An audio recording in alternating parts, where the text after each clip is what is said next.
Hello everyone. आज हम दहेज प्रतिषेध अधिनियम 1961 को देखेंगे। दहेज प्रतिषेध अधिनियम 1961 का एक्ट नंबर 28 है।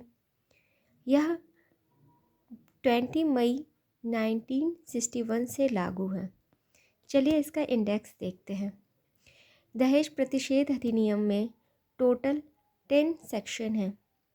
सेक्शन 1 इसका संक्षिप्त नाम, विस्तार और प्रारंभ बताता है। सेक्शन 2 दहेज की परिभाषा बताता है। सेक्शन 3 दहेज देने या लेने के लिए दंड का प्रावधान करता है। सेक्शन 4 दहेज मांगने के लिए दंड का प्रावधान करता है। सेक्शन 4A विज्ञापन पर पाबंदी या रोक की बात करता है। सेक्शन 5 दहेज देने या लेने के लिए करार का शून्य होना बताता है। सेक्शन 6 दहेज का पत्नी या उसके उत्तराधिकारियों के लाभ के लिए होना का प्रावधान करता है। सेक्शन 7 अपराधों का संज्ञान का प्रावधान करता है। सेक्शन 8 अपराधों का कुछ प्रयोजनों के लिए अजमानती, संज्ञेय तथा असमनीय होना इस संबंध में प्रावधान करता है। सेक्शन 8A कुछ मामलों में सबूत का भार का प्रावधान करता है। सेक्शन 8B दहेज प्रतिषेध अधिकारी के संबंध में प्रावधान करता है। सेक्शन 9 नियम बनाने की शक्ति की बात करता है। सेक्शन 10 राज्य सरकार के नियम बनाने की शक्ति के संबंध में प्रावधान करता है। सेक्शन 2 दहेज को डिफाइन करता है। चलिए देखते हैं दहेज की परिभाषा क्या है।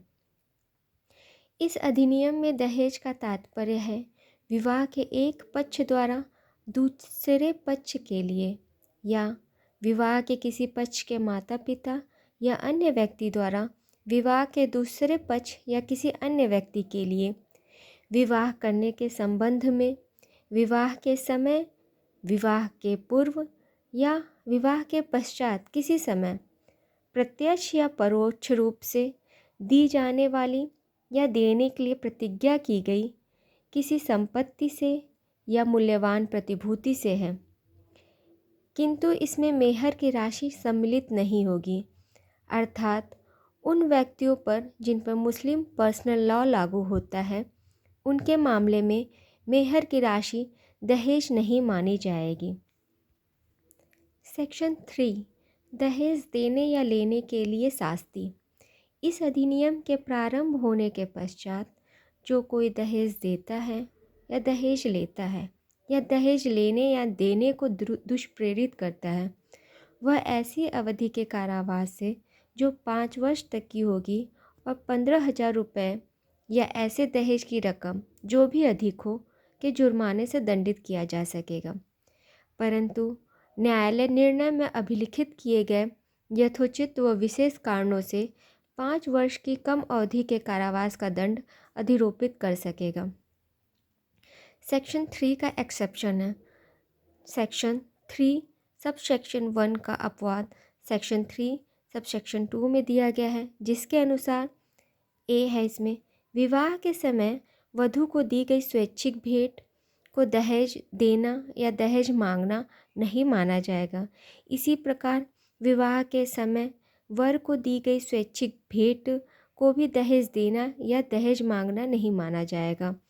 दोनों दशाओं में ऐसी भेंट की राशि इस अधिनियम के अंतर्गत बनाई गई नियमावली के अनुसार सूची में प्रविष्ट की जाएगी।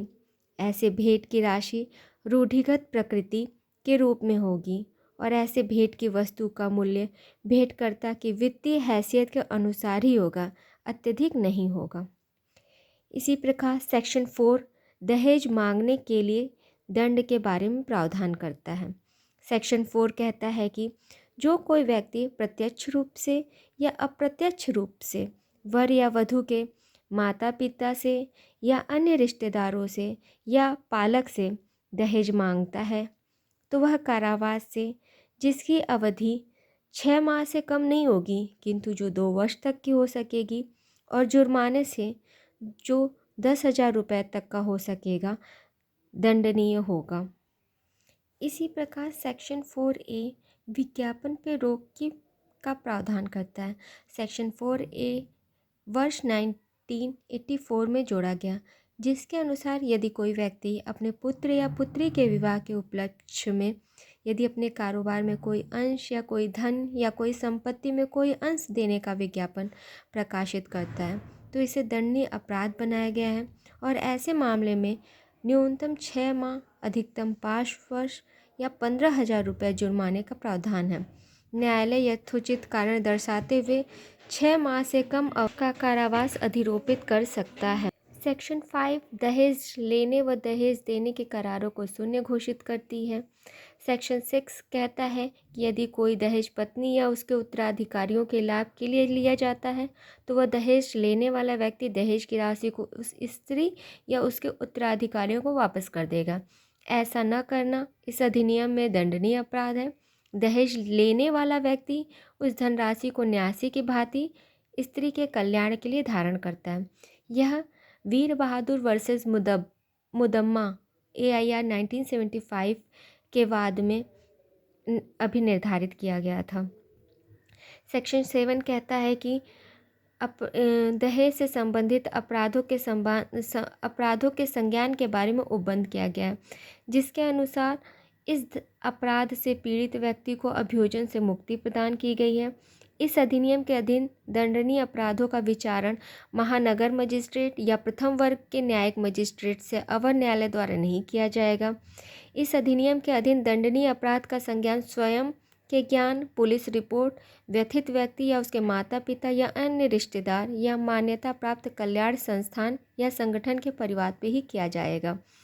सेक्शन 8 के अनुसार इस अधिनियम के अधीन दंडनीय अपराध संज्ञेय हैं, अजमानती और असम्मानीय है।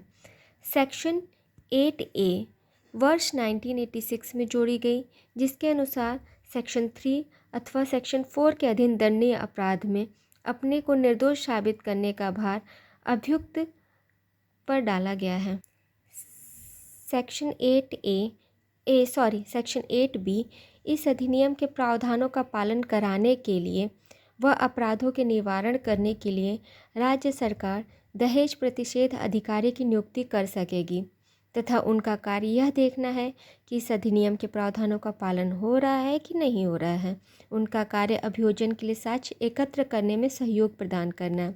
इसी प्रकार सेक्शन 9 जो है केंद्रीय सरकार को तथा सेक्शन 10 जो है राज्य सरकार को नियम बनाने की शक्ति प्रदान करती है। Thank you.